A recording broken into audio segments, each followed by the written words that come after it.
Right now, the number of Republicans with their eyes on 2024 continues to grow. Former Vice President Mike Pence and former New Jersey Governor Chris Christie are expected to announce each of their presidential bids next week. Now, they'll be joining former President Donald Trump, former South Carolina Governor Nikki Haley, South Carolina Senator Tim Scott, Florida Governor Ron DeSantis, and several others who are already on the campaign trail. So it's safe to say the GOP field, it's getting pretty crowded. Joining us now to talk all things politics is Meet the Press moderator Chuck Todd. So Chuck, with a field like this, you kind of have to sort it out into groups. You've got the candidates who are the obvious favorites, or maybe the candidate who's the obvious favorite, the competitors who aren't favorites right now per se, but actually could make some major moves, and then the long shots. So as of right now, where do you rank all of these candidates?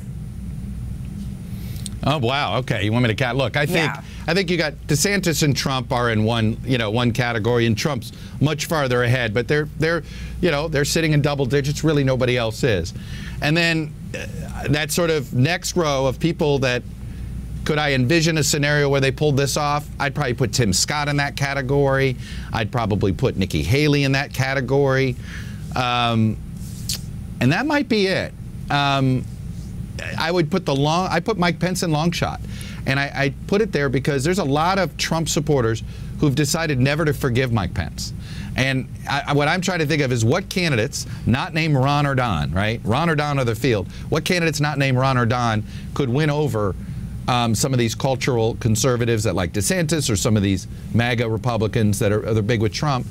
I think a Vivek Ramaswamy could actually be a long shot that might somehow make it into the middle tier.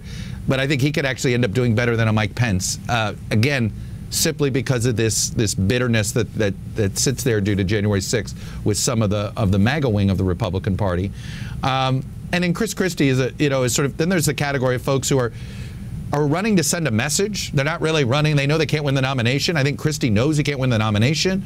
I think even Asa Hutchinson knows he can't win the nomination. Doug Burgum in North Dakota can't win the nomination, but they're trying to make a point. Christie wants to try to take out Trump. The other two want to make different points about where the party should be.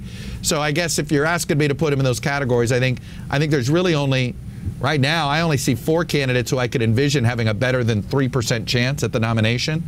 You have Ron and Don, and I might go with Tim Scott and Nikki Haley in that next category, and then everybody else is probably more in that long shot category. So Chuck, if you're putting Pence in the long shot category, clearly this is a conversation that political strategists who candidates hire have to be telling him, your chances aren't all that great. So why do you think he is running? Because I feel like this opens him up to a lot of criticism, because that base that puts Pence and Trump into the White House, they are fiercely strong and loyal to Trump. Well, I do think Mike Pence is playing a long game here.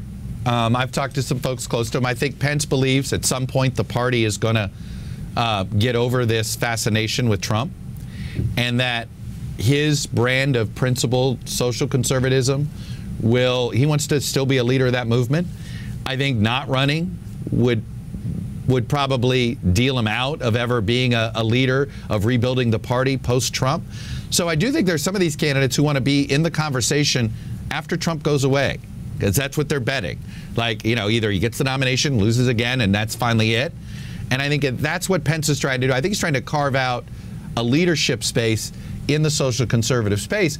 Look, he's going to run to the right of DeSantis even on abortion, right? He wants a full-on ban, and that's the goal. 6 weeks, 8 weeks. He's not interested in that. He would go. He's hoping to push for a permanent ban. So I think he's trying to run as the sort of the principled Christian conservative, with a hawk on foreign policy, an expert there with his experience. And I think he's looking. It's really more of, he wants to be there when the party gets rebuilt. And if he didn't run for president, I think he thinks he wouldn't have a seat at that table. It's interesting. One quick question, and then, of course, we'll let you go because I know you've got a lot to do. If the election were tomorrow, who do you think has a shot at beating Joe Biden? Look, I think when you look at the polls, either Trump or DeSantis would have I think a coin flip's chance. I mean, I think the abortion decision is a real anchor on any Republican nominee. whether it's Ron DeSantis and the 6-week ban that he signed in Florida, or Donald Trump and his justices overturning Roe v. Wade. I really believe that is such a problematic issue for the GOP that it gives Biden, it sort of makes him an automatic, if we're talking in sports betting terms, an automatic 3-point favorite, 2-point favorite, something like that, simply because when you see what we've seen already in all these elections, abortion has been a problem for Republicans, whether they were in Jacksonville, Florida, Colorado Springs, Colorado, North Carolina, Pennsylvania, you name it. We have seen surprising results simply because of that issue. Thanks so much for your insights, as always. And for more with Chuck Todd, be sure to tune in to Meet the Press on Sundays at 10 a.m. right here on WCNC Charlotte.